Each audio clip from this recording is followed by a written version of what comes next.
এখন তো মনে করেন যে যত মায়ের বাচ্চা সব মায়েরকে আয়না ঘরে রাখিয়ে দিচ্ছে, তা এগুলি কি ঠিক না? আপনারা সবাই জানতে তো ভালো, আপনারা যাই কাম করবে আমরা জীবনেও কল্পনা করতে পারিনি।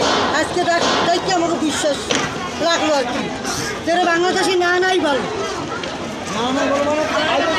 আরও তো বিচার হবে, কঠিন বিচার হবে।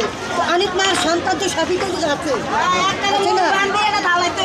সবাইকে বস্তানি ভালাইতে হবে, দেখলে আমাকে তো খারাপ লাগছে। কত মায়ের সন্তান কত বছর তাই আইনি বাড়ি ভালাই দিচ্ছে, মাছেরা খাইছে, কত কষ্ট দুঃখ দিচ্ছে, আটাপ দিচ্ছে, পানি দেয় নাই, খাইতে দেয় নাই, অনেক কিছু তো করছে। সবই তো আমরা শুনছি, খবরে এইগুলো জনগণ শুনছি না, সেগুলো কিন্তু ঠিক না। কিন্তু আমরা হয়েছি জনগণ পাবলিক, সাধারণ পাবলিক, কিন্তু আমরা মরবো সবটা, কিন্তু ঈশ্বর মরে না, বড় বড় জনগণরা